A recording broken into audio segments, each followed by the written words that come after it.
A military leader named Almanzor built a city near Cordoba to rival a religious leader's power, but after a civil war, it was ordered to be completely destroyed, wiping the city from history for centuries. Alexander the Great marched into a city, looted it, then set fire to the royal palaces. Palmyra was first crushed and burned by a Roman emperor in 273 CE to end a rebellion. Then, centuries later, militants destroyed its ancient temples and statues to erase its legacy once again. These are lost cities that were erased from history on purpose. Around 975 CE in Islamic Spain, a military leader named Almanzor decided to build his own city just east of Cordoba. Cordoba was the capital of a powerful Muslim state, run by a ruler called the Caliph. Almanzor's new city, Madinat al-Zahira, had walls, gates, fountains, and palaces. It was meant to show that he had as much power as the Caliph himself. But in 1009, a civil war broke out. The Caliph ordered the city wiped out. Soldiers tore down the walls, dismantled the gates, looted everything of value, and burned the buildings. They didn't just fight there, they were systematically erasing it. And within a few days, the place was nothing but abandoned rubble. For centuries, it was completely lost. It wasn't until the 20th century, using aerial photos and excavations, that archaeologists confirmed where it was and started rediscovering it. In 330 BCE, Alexander the Great marches into Persepolis, the ceremonial capital of the vast Persian Empire. The city was built for official events and celebrations, full of palaces, royal halls, artwork, and treasuries. After looting the place, Alexander ordered a fire in the palace district. Some sources say it was revenge. Persia had burned Athens before, but Alexander targeted the central palace areas, the treasury, the throne hall, the main audience hall. Archaeologists have found heavy fire damage in those specific spots. This was a symbolic move. The goal was to destroy the cultural core of the Persian Empire. The rest of the city fell over time, but the big fire sent a clear message. The empire's glory was over, and its most important buildings were erased. Palmyra in Syria was once a major trade city that connected the Roman Empire to the east. In 273 CE, Roman Emperor Aurelian attacked the city after its queen Zenobia led a rebellion. The Romans crushed Palmyra, looted it, killed many of its people, and burned all the important buildings. They wanted to wipe the city's power and pride right off the map. The Romans made sure the city would never rise again as a threat, and it worked. Palmyra eventually recovered a bit, but never returned to its former glory. And centuries later, the city faced another blow. In 2015, the Islamic State captured Palmyra and deliberately destroyed it even more. They blew up temples, they smashed statues and wrecked ancient tombs, calling the ancient buildings idols that needed to be erased. They tore down the Temple of Bel, one of the most famous sites in the ancient world, and they also executed people at the site to send a message. They filmed themselves doing it. Some parts are still standing today, but huge parts of it are gone forever, and it'll likely never return to what it was before. Ani and Baragan were two ancient Armenian cities near today's Turkey-Armenia border. Ani, often called the City of 1001 Churches, was a major medieval trading hub with beautiful religious architecture. Bagaran was also an important place for religion and culture back then. There were impressive churches and palaces. Both cities fell victim to constant invasions and conquests over the years, though. Ani was attacked by different groups like the Mongols and eventually lost to the Ottoman Empire. Bagaran suffered a similar fate. In the late 14th century, the warlord Tamerlane, also called Timur, swept through and destroyed many cities in his path, including these two. The destruction was systematic. He wanted to shut down Armenian power and erase their religion from the area. Today, Ani is mostly ruins, slowly falling apart with only some walls and churches still standing, and what's left of Bagaran today is mostly just bits of stone and ruins. Nimrud was an ancient Assyrian city in what's now northern Iraq. It was built around the 13th century BCE and was filled with huge palaces, statues, and carvings.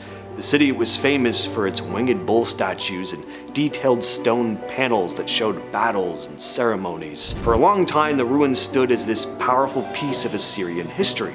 In 2015, though, ISIS came in and started tearing the city apart. They used power tools to hack away its statues and reliefs, then used explosives to flatten entire sections of the site. They called these ancient artifacts idols and claimed they had to be destroyed. By the time they were done, most of Nimrod's famous ziggurat was gone, along with large parts of its palaces and walls. Satellite photos taken soon after showed that about 70% of the city had been wiped out. Experts call this one of the biggest losses in modern archaeology, done to intentionally erase a culture and its history. Some artifacts were rescued or dug out of the rubble later, but a huge part of this place is just gone forever. Xicheng, meaning Lion City, was a busy city in eastern China over 1300 years ago. It was famous for its temples and stone sculptures, but in 1959, the Chinese government flooded the area to create a giant hydroelectric dam. The entire city was deliberately submerged underwater. Everyone was relocated, and the entire city vanished beneath the Qiandao Lake, never to be seen again. And for decades, Xicheng was mostly forgotten. But in recent years, it's been rediscovered by divers who found the ruins incredibly well preserved thanks to the cold water. Xicheng is now known as China's Atlantis because just look at it, it's breathtaking.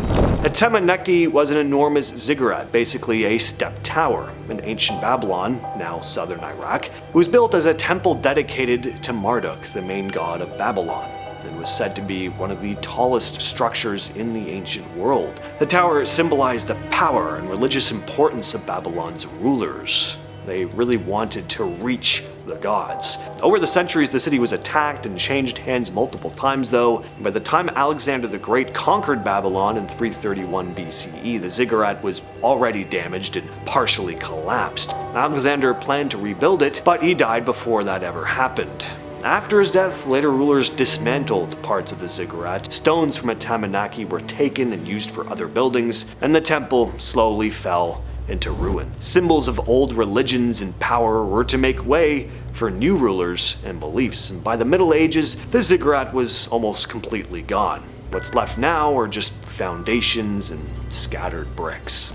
Knossos was the biggest city of the Minoan civilization on the island of Crete, around 3,500 years ago. It was famous for its huge palace complex with beautiful wall paintings, advanced plumbing, and a labyrinth-like design that some historians think might have inspired the myth of the Minotaur. The place was destroyed and rebuilt a number of times, thanks to earthquakes and invasions. When the Mycenaeans from mainland Greece took over, they took control of the palace, replaced Minoan rulers, and pushed out the religious practices and art styles. They wanted to leave as little of the old Minoan way of life behind as possible. Eventually, Knossos was abandoned and covered over by rubble and soil. Over centuries, it was mostly forgotten until it was rediscovered and excavated in the early 1900s. Mostar is a city in Bosnia and Herzegovina, known for its iconic stone bridge built in the 16th century by the Ottomans. The old bridge wasn't just a crossing,